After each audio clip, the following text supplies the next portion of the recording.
अस्सलाम वालेकुम viewers. Middle east की आपको पता है कि कुछ अरसे से सूरत हाल काफ़ी ख़राब होती जा रही है, specially last one and half year में।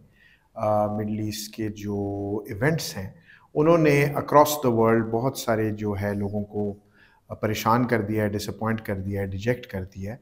और बहुत सारी जो लोग हैं, हम देखते हैं इंटेलेक्चुअल्स स्पेशली, उन्होंने बड़ा इसके ऊपर प्लेथरा ऑफ मटेरियल जनरेट किया है, criticizing what has been happening in Middle East and how the world powers have actually failed to develop a consensual approach वहाँ पे कि इस जो एक chronic किस्म का एक जो प्रॉब्लम वहाँ पे चल रहा है उसको रिजॉल्व किया जा सके।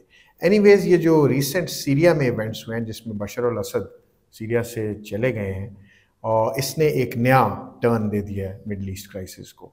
तो हालात और बुरे होते हुए शायद नज़र आ रहे हैं, लेकिन उससे पहले मैं वकास से ये पूछूंगा कि वकास, आप ज़रा ये रोशनी डालें कि ये सीरिया में क्या हुआ है और क्यों हुआ है और क्या इवेंट्स हैं जो बड़े इम्पोर्टेंट हैं व्यूअर्स के लिए सुनने के लिए, कि इस इवेंट्स को सिर्फ फैक्चुअल एनालिसिस के तौर फैक्चुअल रिप्रोडक्शन के तौर पे नहीं बल्कि एनालिसिस के तौर पे उनको बताया जा सके। सर, सुपर पावर्स के दरमियान जो रिवलरी होती है या जो दुश्मनी होती है ना, हमें ये लगता है ये सिर्फ हमें सियासत में नज़र आती है, इकोनॉमिक्स में नज़र आती है, या आजकल टेक में नज़र आती है, आइडिएशनल पावर पे। ऐसा नहीं है। सिक्योरिटी की एक साइड में तो हमें आर्म्स रेस वगैरह और हार्ड बैटल्स नज़र आती हैं जिसमें मिलिट्रियाज और आर्म्ड फोर्सेस इन्वॉल्व हो जाती हैं, लेकिन एक वो भी अरीना होता है जहाँ पे इनविजिबल फोर्सेस लड़ रही होती हैं, जहाँ पे इंटेलिजेंस और काउंटर इंटेलिजेंस चल रहा होता है इन्हीं सुपर पावर्स के दरमियान। 2015 वो ईयर था जब रशिया ने सरप्राइज दिया था व्लादिमीर पुतिन ने, क्योंकि सीरिया बहुत ज़्यादा डिस्टेबलाइज हो गया था अरब स्प्रिंग के बाद। और यहाँ पे केमिकल वेपन्स का इस्तेमाल, एथनिक किलिंग्स, सेक्टेरियन किलिंग्स, और ऑलमोस्ट ये जो बशार अल असद की रजीम या हुकूमत थी, ये डेमस्कस जो इनका कैपिटल है उसके भी एक पर्टिकुलर एरिया तक महदूद रह गई हुई थी। और बाकी सीरिया का एक रेबल ग्रुप, फिर दूसरा रेबल ग्रुप, कहीं कुर्द, कहीं पे कोई और, ये उनके कब्जे में था। और कोई पीसफुल अकॉर्ड या कोई सीज फायर हो नहीं पा रहा था। तो मिडल ईस्ट का रीजन कोल्ड वॉर का एरा शुरू होने के साथ और उससे पहले वर्ल्ड वॉर 1 के बाद जब ये सरफेस पे आया वर्ल्ड मैप के, तब से ही सुपर पावर्स की इंटरवेंशन और राइवलरी यहाँ पे बहुत विजिबल रही है। हमने जो लास्ट वीडियो की थी लॉरेंस ऑफ अरेबिया पे, उस पे हमने बताया था एक बुक का भी, a peace to end all peace, David Fromkin जो कि एक यूएस हिस्टोरियन है, उसने अपने उस बुक के अंदर जो थीम डेवलप किया है एनालिसिस का, कि ब्रिटिश ने जिस तरीके से एक रीजन क्रिएट किया और जिस तरह से उसके फ्रंटियर्स ड्रॉ किए फॉर देयर ओन इंटरेस्ट, उससे पीस कभी कायम ही नहीं हो सका। बिल्कुल ठीक है, राइट। अब कोल्ड वॉर आ जाती है, ब्रिटिश वाला रोल यूएस को मिल जाता है और दूसरी तरफ यूएसएसआर होता है। हमें ये बात समझनी चाहिए कि हमेशा से यूएसएसआर का स्ट्रॉन्ग फुटप्रिंट अगर मिडल ईस्ट में हमें नजर आया है तो वो ये सीरिया था। बशार अल असद से पहले हाफिज अल असद इनके जो वालिद थे, उनकी रजीम, और फिर इन्होंने अपने वालिद को रिप्लेस किया। ये एक स्ट्रॉन्ग ग्राउंड था। फिर जब यूएसएसआर डिसइंटीग्रेट हुआ तो ऑब्वियसली इन्फ्लुएंस में काफ़ी कमी आ गई, बट समहाउ असद रजीम मतलब कंटिन्यू कर गई। लेकिन व्लादिमीर पुतिन ने पूरी दुनिया को 30 दिसंबर 2015 को अपने किसी मेडिटेरेनियन में नेवल शिप से मिज़ल स्ट्राइक्स, आईएसआईएस जो उस वक्त का एक नॉन स्टेट एक्टर ग्रुप था अबू बकर अल बगदादी वाला, उसके हाइडआउट्स पे स्ट्राइक करके पूरी दुनिया को हैरान कर दिया कि रशिया दोबारा इस काबिल हो गया है कि वो ऑफशोर मिलिट्री ऑप्स कंडक्ट कर सकता है। और फिर उन्होंने अपनी उधर एयरबेस भी कायम की। फिर उन्होंने within no time mean 1 साल 1.5 साल के अंदर अंदर बशार अल असद रजीम को दोबारा ऑलमोस्ट 80% सीरिया उनके कंट्रोल में ले आए। वहाँ पे एक उनकी फिर एयरबेस भी बन गई और ये इसी तरह सिलसिला चल रहा था। अब जब ये उस वक्त जो हुआ था ना, वो स्ट्रेटेजिक डिफीट थी यूएस की, सऊदी अरेबिया की और इनके एलाइज जो बाकी रीजनल एलाइज हैं उनकी, प्लस रशिया ने यहाँ तक किया था, Turkey is the only Muslim state which is NATO member, और Turkey has been very close to US as an ally, but Erdogan regime से मामलात मुख्तलिफ हुए। तो इस अर्दगान रजीम का फ़ायदा पुतिन ने ऐसे उठाया कि उसने टर्की को यूएस एलाई की ब्रैकेट से निकाल के अपना एलाई बना लिया। तो ये दो सरप्राइजेस थे।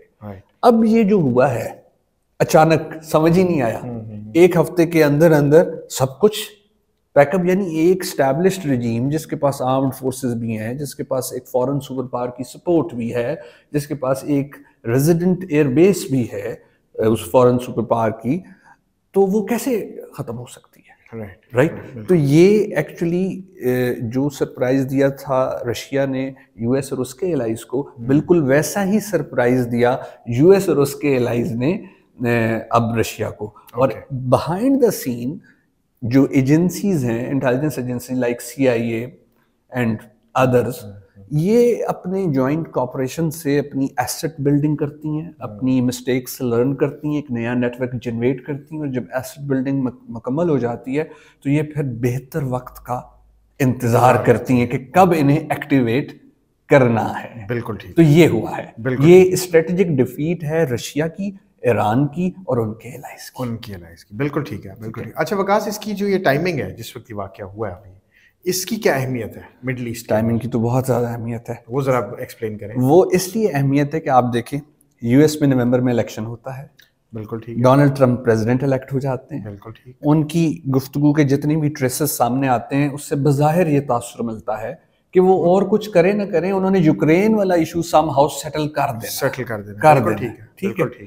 अब बाइडेन, देखिए ये डोमेस्टिक पॉलिटिक्स जो होती है ना, चाहे यूएस के अंदर की क्यों ना हो, बड़ी नास्टी होती है। बिल्कुल ठीक है। पार्टीज दूसरी पार्टी को ना रूम नहीं देना चाहती, वो जाते जाते उनके लिए काम खराब करके जाना चाहते। बिल्कुल ठीक है। तो सबसे पहले बाइडेन एडमिनिस्ट्रेशन ने ये किया कि उन्होंने यूक्रेन के जो रूलर हैं ज़ेलेंस्की, व्लादिमीर ज़ेलेंस्की, उन्हें कहा कि अब हम आपको अलाउ करें कि आप बैलिस्टिक मिसाइल अटैक अब रशिया पे कर लें जो हमने आपको दिए हैं, अभी तक रोका हुआ था, उन्होंने किए।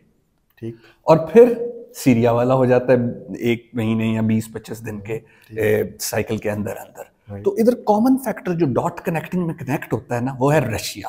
राइट। जाती हुई आउटगोइंग बाइडेन एडमिनिस्ट्रेशन मसाइल खड़े करके जा रही है आने वाली ट्रंप एडमिनिस्ट्रेशन के। बिल्कुल ठीक है, बिल्कुल। कि वो आ तो 2/3 के साथ रहे हैं, लेकिन वो इतनी माइलेज ना गेन कर जाएं कि जब 2 इयर्स के बाद यूएस प्राइमरीज के इलेक्शन हो तो रिपब्लिकन फिर जीत जाएं। बिल्कुल ठीक है। ये है timing. Okay, Russia factor and timing. ठीक है, ठीक है। चले लास्ट क्वेश्चन वकास के बताएं कि what are you foreseeing in near future and medium run future, कह लें, चले नॉट इन नियर फ्यूचर। इस वक्त जो सूरत हाल है वो बड़ी मुबहम है, ब्लर है, लेकिन फिर भी अगर इसको डिग आउट किया जाए तो पिछले 1 हफ्ते के अंदर इजराइल ने 500 अटैक्स किए हैं सीरिया पे। यानी वो सीरिया जहाँ बशर अल-असद फ्लाई करके रशिया पहुंच गया, उसे अजाइलम मिल गया, हुकूमत ख़त्म हो गई, एक नए मिलिटेंट ग्रुप का कंट्रोल हो गया, और जाहिर सी बात है वो बैक्ड बाय CIA या US है, ऐसे तो नहीं कोई आ सकता पावर में ना, जैसे रशिया ने सपोर्ट बशर अल-असद किया इनको भी। अब $1 मिलियन क्वेश्चन ये है कि इजराइल को फिर क्या ज़रूरत पड़ी है 500 अटैक्स करके सीरिया की आर्मर्ड फोर्सेस के सारे मटेरियल स्ट्रक्चर को डिस्ट्रॉय करने की। उसने इनके एयर बेसिस, इनके इक्विपमेंट्स, इनकी ऑर्डिनेंस फैक्ट्रीज अगर कोई जो भी हैं थोड़ी बहुत, इनकी नेवल एसेट, सबको तबाह कर दिया। बिल्कुल ठीक है, ठीक। बिल्कुल। अब एक टर्म है जो कभी कभी यूज होती रही है, टाइम बताएगा कि ऐसा हो पाता है या नहीं, ग्रेटर इसराइल। राइट। क्या हालात ग्रेटर इसराइल की तरफ जा रहे हैं, क्योंकि हिस्ट्री हमें ये बताती है कि इसराइल अगर किसी एक टेरिटरी में चला जाता है वो रिवर्स कभी नहीं करता। गोलान हाइट्स उसने एक्वायर कर ली थी सीरिया से 1973 वाले अरब इसराइल वॉर में, आज तक इसराइल के पास हैं, और अब वो उन्हीं गोलान हाइट से काफ़ी आगे आ गए हैं। उधर उन्होंने अपना एक नो फ्लाई जोन भी बना लिया है, और पहले ही मैं आपको बता चुका हूँ इंफ्रास्ट्रक्चर तो सारा उन्होंने डिस्ट्रॉय कर दिया है, ताकि जो भी अब नई रजीम डेवलप हो, चाहे वो जिसकी भी सपोर्ट से हो, लेकिन वो मिलिटरली इतनी फ्रेजाइल हो कि वो आउटस्टैंड ना कर सके। राइट। चले, ज़बरदस्त। Thank you so much Waqas. Viewers, आपने देखा कि ये जो सीरियन क्राइसिस है ये टाइमिंग वाइज कितना क्रिटिकल है। दूसरा, ये जो वकास ने बताया कि रशिया की कैसे स्ट्रेटेजिक डिफीट है ये, और लास्टली ये जो मीडियम रन जो वकास अनफोल्ड होता हुआ देख रहे हैं, ये बड़े इंपॉर्टेंट एस्पेक्ट्स हैं समझने के लिए कि मिडल ईस्ट की जो वॉलेटिलिटी है वो किस तरह और बढ़ सकती है, मिडल ईस्ट की वॉलेटिलिटी किस तरह और इतनी अनप्रडिक्टेबल है कि ये कहाँ तक जा सकती है, we can not actually middle east में हमें आते हुए कोई स्टेबिलिटी नहीं नजर नहीं आ रही, तो हम उसको बिल्कुल प्रिसाइसली नहीं एस्टिमेट कर सकते और ये रीजन अभी वॉलेटाइल कि एस्केलेशन किस लेवल तक जा सकेगी। खैर anyways thank you Waqas for it's a developing story, so we can make further videos. हाँ बिल्कुल डेवलपिंग है और इसके ऊपर हम आगे भी इस पे काम करेंगे। So thank you so much, आपने बड़ी अच्छी डिटेल में thank you for having me on this topic. नहीं, you are always welcome. Viewers stay tuned for more joint tracks.